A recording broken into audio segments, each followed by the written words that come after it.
جب تمہارے اوپر نااہل حکمران مسلط کر دیے جائیں تو یہ تمہارے اعمال کی سزا ہے۔ ایک روایت میں آیا اعمالکم اموالکم، تمہارے اعمال ہی تمہارے اموال ہیں۔ حجاج بن یوسف بڑا ظالم شخص ہے۔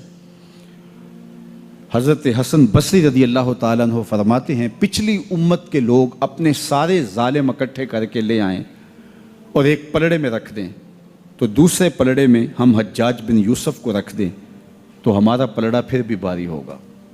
70,000 لوگ اس نے اپنے ہاتھوں سے قتل کیے، 90,000 لوگ اس کے حکم سے کٹے ہیں۔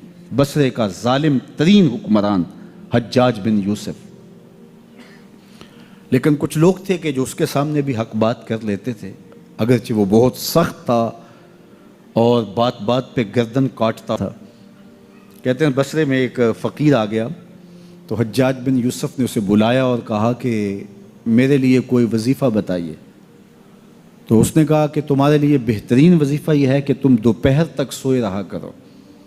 اس نے کہا یہ عجیب وظیفہ ہے۔ کہا ہاں یہ تیرے حق میں اور امت کے حق میں بہتر وظیفہ ہے۔ کہا وہ کیسے؟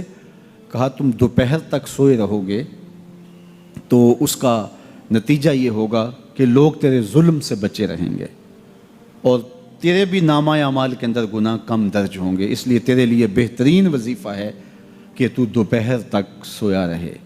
حضرت شیخ سعدی شیرازی فرماتے ہیں جس کے جاگنے سے اس کا سونا بہتر ہو، اس کے جینے سے اس کا مرنا بہتر ہوتا ہے۔ بدترین حکمران بصرے کا، انسانوں کا قاتل، بات بات پہ گردن کٹوا دینے والا۔ کسی نے کہا حجاج اگر تو بچہ تھا، اس وقت تیری عمر اتنی زیادہ نہیں تھی، لیکن تو نے دور عمر تو دیکھا ہوا ہے، تو اتنا ظالمانہ انداز کیوں اختیار کیے ہوئے؟ تو حضرت عمر جیسا حکمران کیوں نہیں بن جاتا؟ تو جو حجاج نے جواب دیا وہ سنیے، 2 لفظ اس نے جواب دیا، تبازروا اتعمر لکم، تم ابو ذر غفاری جیسی رعایا بن جاؤ، میں عمر جیسا حکمران بن جاتا ہوں۔ جب رعایا ابو ذر غفاری جیسی ہو تو حکمران حضرت عمر جیسے ہوتے ہیں، اور جب رعایا ہی جور و ظلم کی خوگر ہو اور اپنے رویوں کو ہم اگر دیکھیں کہ ہم کہاں کھڑے ہیں تو ہمارے اوپر ایسے لوگ ہی مسلط ہوتے رہیں گے۔ اگر میں مسجد سے نکلتے ہوئے جوتا چرا کے لے جاتا ہوں اور آرزو یہ رکھتا ہوں کہ میرے اوپر عمر بن عبدالعزیز جیسا حکمران آ جائے، تو میری یہ خواہش پوری نہیں کی جائے گی، کیونکہ میرے عمل کے نتیجے میں میرے اوپر حکمران مسلط کیا جائے گا۔ میں اپنے اندر جھانک کر کے دیکھوں، اپنے اندر اتر کے دیکھوں کہ میں کہاں کھڑا ہوں۔ میں اگر یہ دیکھتا ہوں کہ میرے اوپر بدترین حکمران مسلط کر دیے گئے ہیں، جو ملک کو دونوں ہاتھوں سے لوٹ رہے ہیں، ملک کے وسائل کو چاٹ رہے ہیں، تو میں خود دیکھوں کہ میں کہاں کھڑا ہوں۔ انسان جب کوئی اچھی بات سنتا ہے تو انسان کی فطرت ہے کہ وہ آگے منتقل کرتا ہے۔ آج کل وہ شیئر کر دیتے ہیں نا، جو بات آئے تو آپ اس کو آگے بڑھاتے ہیں، دوستوں میں شیئر کر دیتے ہیں۔ تو یہ انسان کی فطرت سے افواہیں بھی اس لیے پھیلتی ہیں کہ جو بھی بات آپ سنتے ہیں فوری آپ کی کوشش ہوتی ہے کہ یہ سب سے پہلے دوستوں کو میں ہی بتاؤں۔ تو یہ انسانی فطرت ہے۔ تو جب افواہ اور ایسی چیز، کوئی غم کی خبر بھی ہو، کسی کی وفات کی خبر بھی ہو، تو اس وقت بھی انسان کی فطرت، سست سے سست آدمی بھی پھر جلدی جلدی فون کرتا ہے، آگے بڑھاتا ہے کہ فلاں سے ایک فوت ہو گیا۔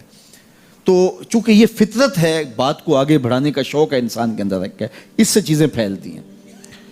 اور پھر جو خیر کی خبر ہوگی یا خیر کی بات ہوگی تو اس کو تو آگے پھیلانے کا پھر ہمارا دین بھی ہمیں ترغیب دیتا ہے، جذبہ دلاتا ہے۔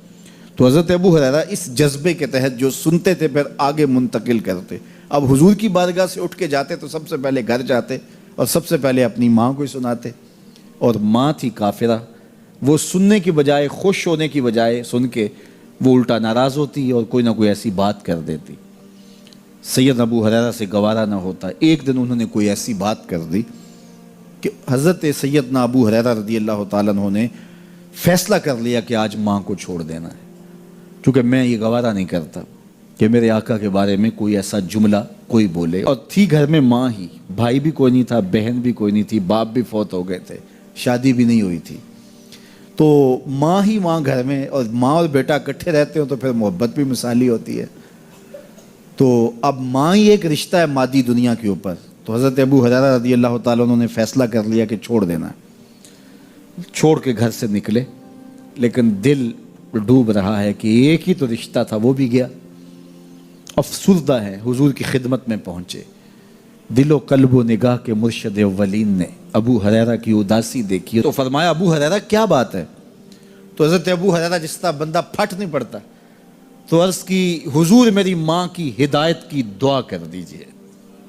ساری کہانی 2 لفظوں میں بیان کر دی، میری ماں کی ہدایت کی دعا کر دیجئے. حضور نے نہیں پوچھا کیا ہوا، کیا ماجرا ہوا، فوراً ہاتھ اٹھ گئے. اور لفظ کیا تھے؟ اللہم اہد ام ابی ہریرہ تھا، اے اللہ ابو ہریرہ کی ماں کو ہدایت دے دے. ادھر انہوں نے بے چینی سے یہ بات کہی، ادھر حضور کے ہاتھ اٹھے. پھر ان اٹھے ہوئے ہاتھوں کو خالی تو موڑا ہی نہیں جاتا. اجابت کا صحرا عنایت کا جوڑا، دلہن بن کے نکلی دعائے محمد صلی اللہ علیہ وسلم. تو حضور علیہ السلام نے ہاتھ اٹھا دی، حضرت ابو ہریرہ نے دوڑ لگا دی. کسی نے پوچھا ابو ہریرہ آج بڑی جلدی ہے؟ کہا آج ہی تو دیکھنا چاہتا ہوں، گھر پہلے میں پہنچتا ہوں یا حضور کی دعا پہلے پہنچتی. جا کے دروازے کو دستک دی، اندر پانی کے کھنکنے کی آواز آ رہی تھی جس طرح کوئی غسل کر رہا ہو. آواز دی تو آواز آئی، بیٹا ابو ہریرہ ٹھہرو. میں بھی آئی. کہا لہجے سے سمجھ گیا اس میں محمد عربی کی دعا بول رہی ہے. تھوڑی دیر کے بعد میری ماں آئی تازہ آثار وضو سے، اور غسل کی وجہ سے ان کے جو ہے وہ بالوں سے قطرے ٹپک رہے تھے، اور لبوں پر میرے حضور کا کلمہ جاری تھا. اللہ اکبر. سیدنا ابو ہریرہ تیرے مقدر پہ قربان.